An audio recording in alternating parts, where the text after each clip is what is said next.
नमस्कार, ये आकाशवाणी चंडीगढ़ है। अब आप प्रतीका से प्रादेशिक समाचार सुनिए। पहले इस बुलेटिन के मुख्य समाचार। सर्वोच्च न्यायालय ने मुख्य निर्वाचन आयुक्त और निर्वाचन आयुक्तों की नियुक्ति संबंधी नए विधान पर रोक लगाने से इनकार कर दिया है। केंद्रीय यांत्रिकी एवं सूचना प्रौद्योगिकी सचिव एस कृष्णन ने सार्वभौमिक स्वीकृति की अवधारणा पर आधारित भाषानेट पोर्टल का शुभारंभ किया। हरियाणा के मुख्यमंत्री नायब सिंह सैनी ने कहा है कि केंद्रीय नेतृत्व द्वारा भारतीय जनता पार्टी के शेष 4 लोकसभा प्रत्याशियों की घोषणा जल्द कर दी जाएगी। हरियाणा के मुख्य निर्वाचन अधिकारी अनुराग अग्रवाल ने कहा कि लोकसभा चुनाव के दौरान दिव्यांग तथा 85 वर्ष से अधिक आयु के मतदाताओं के लिए मतदान केंद्रों पर विशेष व्यवस्था की गई है। और हरियाणा पुलिस ने नूंह जिले में गांव गुलालता के नजदीक जब्त किए गए एक कैंटर से 596 किलो 200 ग्राम गांजा बरामद किया। अब समाचार विस्तार से। सर्वोच्च न्यायालय ने मुख्य निर्वाचन आयुक्त और निर्वाचन आयुक्तों की नियुक्ति संबंधी नए विधान पर रोक लगाने से इनकार कर दिया है। न्यायमूर्ति संजीव खन्ना और न्यायमूर्ति दीपंकर दत्ता की पीठ ने कहा कि इस समय जब लोकसभा चुनाव निकट है, विधान पर रोक नहीं लगाई जा सकती। पीठ ने कहा कि संविधान पीठ के निर्णय में कहीं भी इस बात का उल्लेख नहीं था कि चयन समिति के सदस्य किन्हें बनाया जाए। इस बारे में दायर याचिका की सुनवाई करते हुए सर्वोच्च न्यायालय ने यह भी कहा कि नवनियुक्त निर्वाचन आयुक्तों ज्ञानेश कुमार और सुखबीर सिंह संधू के खिलाफ कोई आरोप नहीं है। केंद्रीय यांत्रिकी एवं सूचना प्रौद्योगिकी सचिव एस कृष्णन ने आज नई दिल्ली में सार्वभौमिक स्वीकृति की अवधारणा पर आधारित भाषानेट पोर्टल का शुभारंभ किया। इस अवसर पर अपने संबोधन में श्री कृष्णन ने कहा कि ये पोर्टल भारत में लोगों की सूचना प्रौद्योगिकी की क्षमताओं में वृद्धि करने की तरफ अहम कदम है। उन्होंने कहा कि सरकार को ऐसी पहल में सहयोग करने पर गर्व है जो लोगों को वास्तविक बहुभाषाई इंटरनेट सुविधा से जोड़ेगी। श्री कृष्णन ने ऐसे विश्व की रचना पर बल दिया जहां ऑनलाइन पहुंच के लिए भाषा कोई बाधा न हो। उन्होंने कहा कि सार्वभौमिक स्वीकृति ये सुनिश्चित करेगी कि सभी डोमेन नेम और ईमेल पतों को एक समान माना जाए और सभी इंटरनेट सक्षम एप्लीकेशंस, उपकरणों एवं प्रणालियों द्वारा उपयोग किए जा सके। भाषानेट पोर्टल.in को व्यापक स्तर पर स्वीकार्य डोमेन बनाने के लक्ष्य की तरफ एक कदम है। उन्होंने कहा कि ये पोर्टल प्रगत संगणन विकास केंद्र सीडेक द्वारा भारत की राष्ट्रीय इंटरनेट एक्सचेंज के सहयोग से विकसित किया गया है। निर्वाचन आयोग ने यांत्रिकी एवं सूचना प्रौद्योगिकी मंत्रालय को व्हाट्सएप पर विकसित भारत संदेश भेजे जाने पर तत्काल प्रभाव से रोक लगाने के निर्देश दिए हैं। आयोग ने बताया कि आम चुनाव की घोषणा के बावजूद नागरिकों के फोन पर ऐसे संदेश मिलने की कई शिकायतें मिली हैं। इसके जवाब में मंत्रालय ने आयोग को सूचित किया कि ये पत्र आदर्श आचार संहिता लागू होने से पहले भेजे गए थे, लेकिन प्रणालीगत रुकावटों और नेटवर्क की समस्या के कारण संभवतः ये पत्र प्राप्तकर्ताओं को देर से मिले हैं। भारतीय जनता पार्टी में रोहतक, सोनीपत, कुरुक्षेत्र व हिसार लोकसभा सीटों के लिए प्रत्याशियों के नामों पर विचार विमर्श चल रहा है। पार्टी ने अभी तक हरियाणा से 6 लोकसभा सीटों पर प्रत्याशियों की घोषणा की है। मुख्यमंत्री नायब सिंह सैनी ने आज करनाल में पूर्व मुख्यमंत्री मनोहर लाल से मुलाकात की। हाल ही में रोहतक में चुनाव प्रबंधन समिति की प्रदेश स्तरीय बैठक भी हुई। पत्रकारों से बातचीत में मुख्यमंत्री ने बताया कि केंद्रीय नेतृत्व द्वारा जल्द ही प्रदेश की बाकी 4 लोकसभा सीटों के लिए प्रत्याशियों की घोषणा कर दी जाएगी। कल रोहतक में मुख्यमंत्री ने बताया था कि प्रबंधन समिति की बैठक में व्यवस्था को लेकर हर बिंदु पर चर्चा हुई है।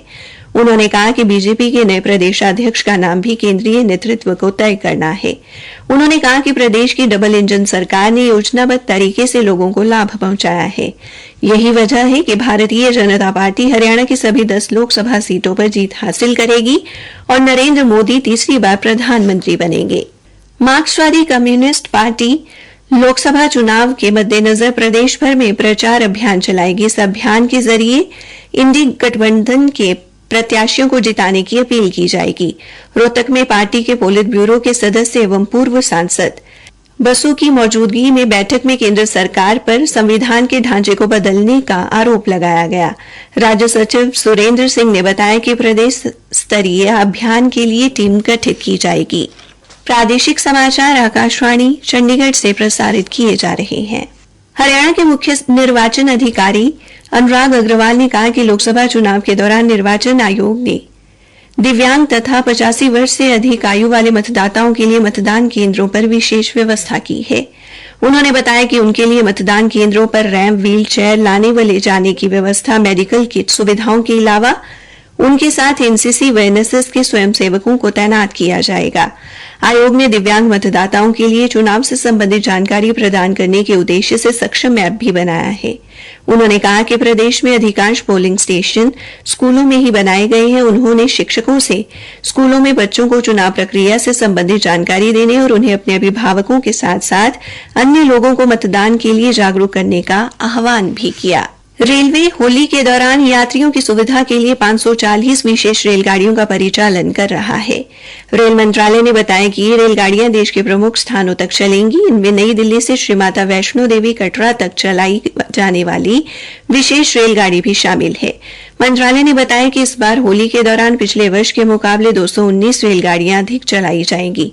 मंत्रालय ने कहा कि यात्रियों की सुरक्षा सुनिश्चित करने के लिए प्रमुख स्टेशनों पर अतिरिक्त रेलवे सुरक्षा बल की तैनाती की गई है।